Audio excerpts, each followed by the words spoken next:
नमस्कार बच्चों। आज हम पढ़ने और समझने वाले हैं क्लास 10th हिंदी की हमारी वर्कशीट नंबर 94 यानी कि कार्यपत्रक संख्या 94 को। यह आपकी 18 फरवरी 2022 की वर्कशीट रहेगी और आज की इस वर्कशीट में हम पढ़ने वाले हैं जॉर्ज पंचम की नाक पाठ को। तो चलिए शुरुआत करते हैं हम आज की इस वर्कशीट की। आज हम एक नए पाठ की शुरुआत करने वाले हैं और इस पाठ का नाम है जॉर्ज पंचम की नाक। यह पाठ एक साहित्यिक विधा मतलब एक साहित्यिक शैली कह लीजिए, प्रकार कह लीजिए, व्यंग में लिखा गया, यानी कि ये पाठ व्यंग है। ओके, व्यंग आप समझते होंगे कि व्यंग एक विधा होती है जिसमें मजाक मजाक में अपनी बात को कुछ इस तरीके से कहा जाता है कि सामने वाले या सुनने वाले को बुरा भी नहीं लगता और हम अपनी बात भी रख देते हैं। ओके, उसे हम व्यंग बोलते हैं। या उसे आप जैसे आप बोलते होंगे कटाक्ष करना, ताना मारना। कई बार आपको घर वाले हैं वो टोंट मारते हैं, तो टोंट मारना होता है, वो भी एक तरीके से व्यंग होता है। व्यंग किया जाता है, कहा कुछ और जा रहा है और कहने का मतलब कुछ और निकलता है। तो इसी टाइप की भाषा शैली का जो प्रयोग है वो इस पाठ जॉर्ज पंचम की नाक में किया गया है। व्यंग से तात्पर्य होता है उस अनुभव या भाव से होता है जो मन को प्रसन्नचित करता है। यानी कि व्यंग का अर्थ है कि यहाँ पे व्यंग मतलब कि हंसी मजाक में अपनी बात को कहना। ओके, यानी कि उससे मन भी खुश हो जाता है, बात की बात भी हम कह देते हैं, और जब हंसी मजाक में बात कही जाती है तो सामने वाले को या सुनने वाले को बुरा भी नहीं लगता। किसी प्रकार की कोई घटना, काव्य प्रसंग या गद्य की विधाओं का रूप जैसे कहानी, नाटक, एकांकी जिसमें हास्य का पुट होता है उसे हम व्यंग कहते हैं। यानी कि जहाँ कहीं भी, चाहे वो कविता हो, चाहे वो कोई घटना हो, चाहे वो गद्य हो, कोई कहानी हो, नाटक हो, तो जहाँ पर हास्य का उसमें पुट शामिल होता है तो उसको हम कहेंगे कि यहाँ पे व्यंग का प्रयोग किया गया है। तो यहाँ पर हम पढ़ने वाले हैं इसी जॉर्ज पंचम पाठ के पहले अंश को। ओके, तो हमारे समाज में नाक इज्जत का प्रतीक मानी जाती है। कहा जाता ना कि हमारी नाक रख लेना, उसने नाक कटवा दी। ओके, यानी कि नाक का अर्थ होता है इज्जत। ओके, तो हमारे समाज में नाक है वो इज्जत का प्रतीक मानी जाती है और हिंदी में नाक से जुड़े अनेक मुहावरे भी प्रचलित है, जैसे नाक कटना, नाक काटना, नाक रखना। और इसी मुहावरे के अर्थ का विस्तार करते हुए लेखक कमलेश्वर ने जॉर्ज पंचम की नाक कहानी में इसका व्यंग्यात्मक उपयोग किया है।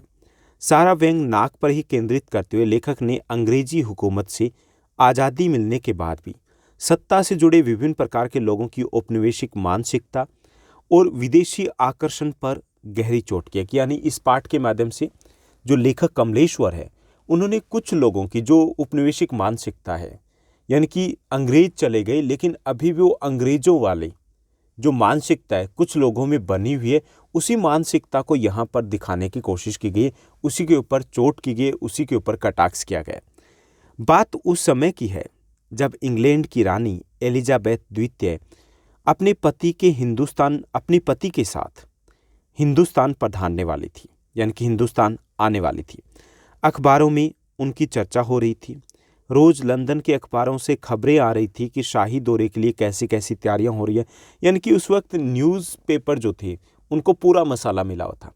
सारा जो फोकस था वो महारानी एलिजाबेथ है उनकी यात्रा को लेकर के ही था और हर रोज़ नई खबरें निकल के आ रही थी कि क्या तैयारियां चल रही है, कब आएंगे, कहाँ जाएंगे, क्या खाएंगे, क्या पिएंगे, क्या पहनेंगे, कहाँ बैठेंगे, ये सब कुछ हर रोज़ अखबारों में आता रहता था। रानी एलिजाबेथ है उनका दर्जी भी बड़ा परेशान था। परेशान क्यों था? वो परेशान इसलिए था कि हिंदुस्तान, पाकिस्तान और नेपाल के दौरे पर रानी कब क्या पहनेगी। यानी उन्हें उनकी कॉस्ट्यूम का भी ध्यान में रखना था क्योंकि वो महारानी एलिजाबेथ थी।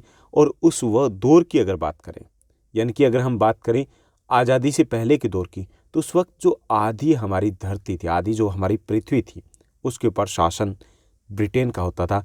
उसी ब्रिटेन की महारानी एलिजाबेथ भारत के दौरे पर आ रही थी, तो दर्जी को परेशान होना तो बनता ही था क्योंकि उसे ये डिसाइड करना था कि रानी है वो कब और क्या पहनेगी। उनका सेक्रेटरी और शायद जासूस भी उनके पहले ही इस महाद्वीप का तूफानी दौरा करने वाले थे। यानी कि उनके जो पर्सनल सेक्रेटरी हैं और जासूस है वो पहले आने वाले थे ताकि वो देख सकें कि कैसी तैयारियां है, क्या सब कुछ ठीक तो है। आखिर कोई मजाक तो था नहीं। जमाना चूंकि नया था तो फौज फाटे के साथ निकलने के दिन बीत चुके थे, इसलिए फोटोग्राफरों की फौज भी तैयार हो रही थी। क्योंकि पहले के ज़माने में तो ये होता था कि नगाड़ों के साथ, ढोल बाजों के साथ, यानी इस तरीके से निकला करते जो राजा या रानी होते थे। अब थोड़ा सा दौर बदल चुका था, नया दौर आ रहा था, मीडिया का दौर आ रहा था, तो इसलिए उनकी जो तैयारी हो रही थी उस तैयारी में फ़ोटोग्राफरों की फ़ौज भी शामिल थी, जो लंदन से, ब्रिटेन से भारत आने वाले थे, और साथ ही साथ भारत के जो अखबारों के पत्रकार थे, जो फोटोग्राफर थे, उन्होंने भी अपनी कमर कसी हुई थी।